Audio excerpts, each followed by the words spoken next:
Hey, folks, my guest today is Daan Stolk. He joined tech as an intern in the payments industry and then developed an excellent instinct for learning what is required for development processes. He also learned what caused friction for developers and companies maintaining their documentation. So today he launched alphadoc.io, a developer experience platform to boost sales. All right, Daan, you ready to take us to the top? Yes, let's go. All right, so what does that mean, a developer experience to boost sales? If you look at the market, APIs are everywhere, and there's a lot of companies that are struggling with marketing their APIs. So existing doc platforms, they focus on providing a really nice documentation environment, but getting customers into your API requires more than just great documentation. It requires the whole experience, and it requires that experience to actually convert people into users. And building a platform that actually focuses on this is the gap that we're trying to fill in the market. Mm-hmm. And you sort of let people build these API, almost glossaries with general blocks, diagrams, API calls, response and redirects all in one shot, right?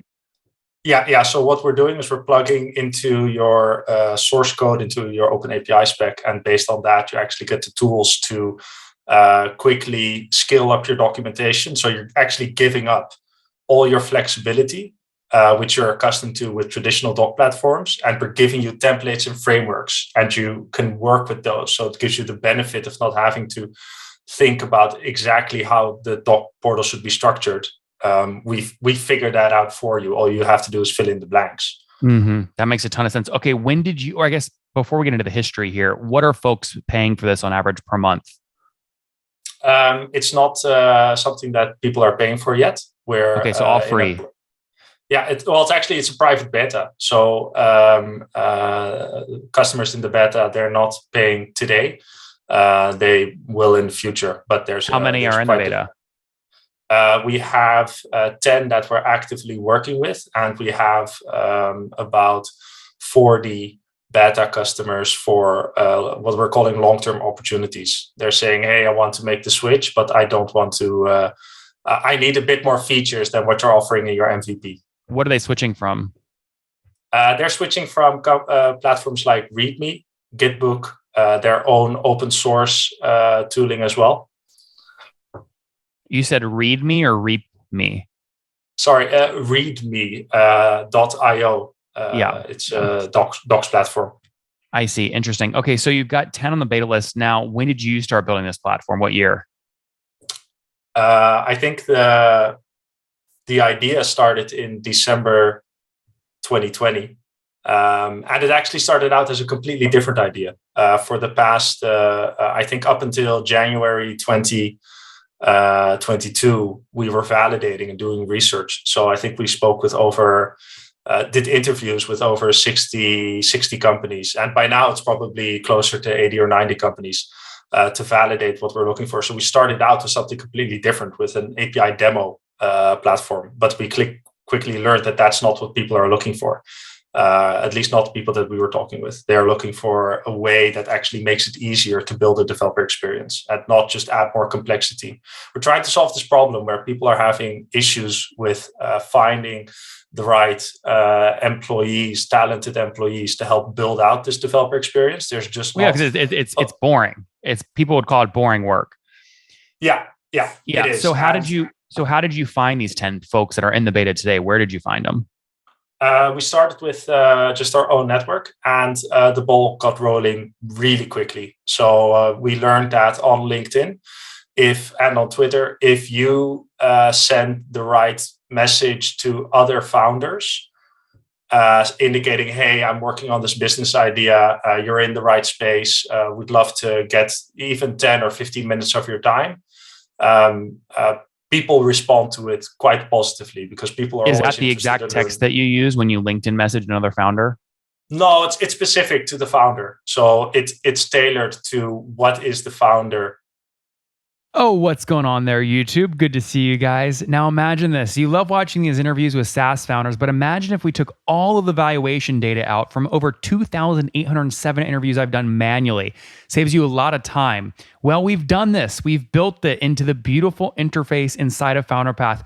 Check this out. I'll show you how you can access this in a second, but you log in, you connect your Stripe account, you see your valuation real time. You can see what it changed over the past 88 days and even set goals for valuation this year. Now, the secret to valuation is there's many different ways to value a SaaS business.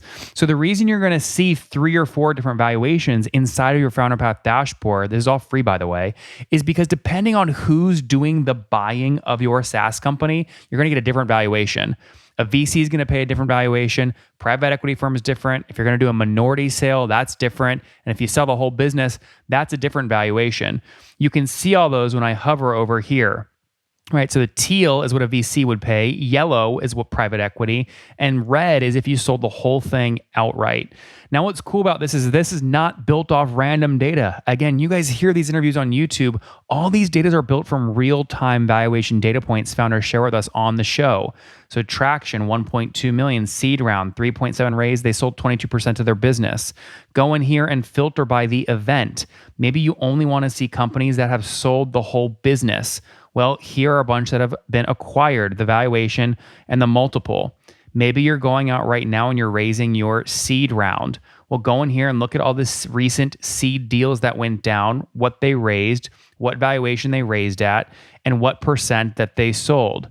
There's never been a larger data set of SaaS valuations than what you can get now inside of FounderPath, and we're thrilled to bring it to you. All right, we're going to go back to the YouTube video here in a second, but if you want to check this tool out, if you want to jump in and sign up, you can check it out for free to get your valuation at this link, founderpath.com/products/valuations.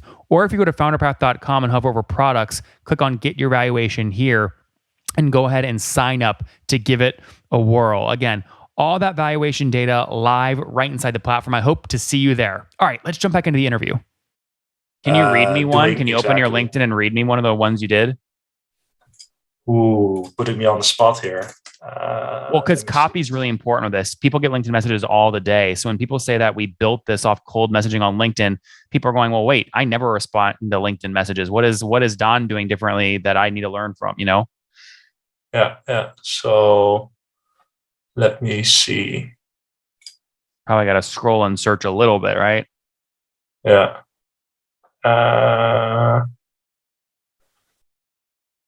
Okay, so here's one where I actually used a mutual connection. I said, hey, founder, obviously use their name. I think we know each other through a mutual connection. We both used to work at company XYZ. I just started as a documentation consultant to pay the bills while I'm building my own sales enabling docs platform. Probably interesting to do a call. Interesting. And I just realized actually I completely forgot about it. But when I started out as a doc sales consultant. My co-founder always says I'm the Trojan horse. So I reach out to companies or people come to me and say, hey, I need some help. I need consultancy work on my docs platform. So I come in and I say, how much money did you make? What did you make last year just on the consulting side of stuff? I only ended up doing it for 3 days a week. I only did that for three months. And I think that gave me enough runway to pay the bills for 4 or 5 more months. So what is that, like 20 grand you make, or 10, 20 grand, something like that? Yeah, it's 30 grand. That's what I made in those 3 months. And I actually stopped doing it for this long because it's just too much work. It's just way too much effort. So I'm only doing small projects now, and it works. Because what happens is I come in, first thing I say is, hey, I want to be super transparent. I want to be as unbiased as possible, but I can't because I'm also building my own docs platform. And then people are immediately interested in what I'm building. And sometimes it turns into something interesting and sometimes it doesn't. Sometimes I just act as a consultant. And that actually helps because it keeps me completely in sync with what's happening in the marketplace. No, it's a great way to keep your ear to the ground. Now, have you funded the business yourself, or have you guys raised capital? We've raised capital, so we've done a round with 15. Sorry about my camera here. We've done a round with around 15 angel investors. And when did you close that round? February, and okay. How much did you end up raising? $250,000. Okay, got it. By the way, whatever's happening on your thing, your video looks fine to me, so I wouldn't worry about it. Okay. Okay. Yeah. So $250,000 raised in a seed, sort of a seed round. Obviously, valuation and dilution management is important. Most people are selling like 20% in their seed. Were you sort of in that same range? Yeah, 15%. Okay, so you were like, what is that, a $850,000 valuation, something like that? 1.5%. So it's 1.5%. No, sorry, 15%. Yeah, so that would be about a got it. So you were like a 1.4 million, 1.2 million valuation, something like that, pre-money. 2 million valuation pre-money. Okay, so 2 million per. You raised 250, you said? Yeah. Got it. So 250 divided by, yeah, okay. So 250 divided by 2.2 million would be 11% that you sold, not 15%. Yeah, sorry, you're right. It's 11%. Okay, got it. Well, that's even better. Yeah. That's even better. How did you guys get? I mean, walk us through that negotiation a little bit. How did you get to that valuation pre-revenue? It was easy. We realized that a lot of the ideas in the space, they're not really based on tangible data, right? You can say, oh, I have a lot of beta customers that are prepared to pay X, Y, Z. But if you don't have a product yet, it's still not really based on anything. So what did we do? We said, how much runway do we need? How much % of the business are we willing to? What was the answer to that? How much runway did you want? Yeah, so we said, let's get enough money to build an MVP with a small team of 4 or 5 people. Founders aren't getting a salary. We're bootstrapping ourselves. The whole point of the consultancy was that we don't take money out of the company. And that also keeps us super eager. We're fighting every day to build a company. Because so what is burn today then? How much are you burning per month? We haven't started burn yet. So amazing. We're just about to. Yeah, we're about to hire our first dev, and we've been working with some freelancers, but those were one-off payments. So that actually keeps us really lean. Where did you find these freelancers, and what did you have them do? Personal network. We work with an amazing designer, and we have a freelancer that's working as a software architect. So really helping us lay the groundwork. But this guy has a ton of experience. Does the designer is the designer looking for more clients? Can you share his name? Yeah, he's on our website. Stefan Yi. Yi is his last name. YE, and he's on our website on AlphaDoc. If you go to the team page, you can see his name. So people could listening, if they like your design and want to hire him part-time, could, right? Is he full-time with you? No, he's part-time with us. I see. Well, he did a great job. The website looks fantastic. Cool. And then, what was the other one? You said a software architect? Yeah. He's helping us out from an architect point of view. And we just recently started working with them just 2 or 3 weeks ago. Yeah, he's not on the website yet, right? No, he's not on the website yet. Very cool. Well, listen. Go ahead. No, sorry. Awesome. Well, look, what I was going to say is, no, we're rooting for you. Let's wrap up here with the famous 5. Number 1, what's your favorite book? Secrets to Sand Hill Road. Number 2, is there a founder you're following or studying? No, but sometimes I feel like I'm married to my co-founder. So I think I'm following him. And number 3, what's your favorite online tool for building AlphaDoc? Motion, an automated task and calendar scheduler. Number 4, how many hours of sleep do you get every night? 7 to 8. Okay, and what's your situation, Daan? Married, single, kids?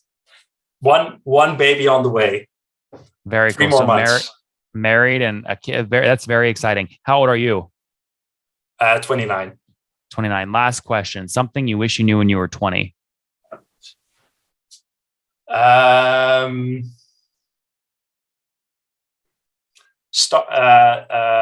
go for equity at your first startup. Did you get screwed at your first startup? No, I did. I don't feel like I got screwed, but I should have definitely made a case for equity.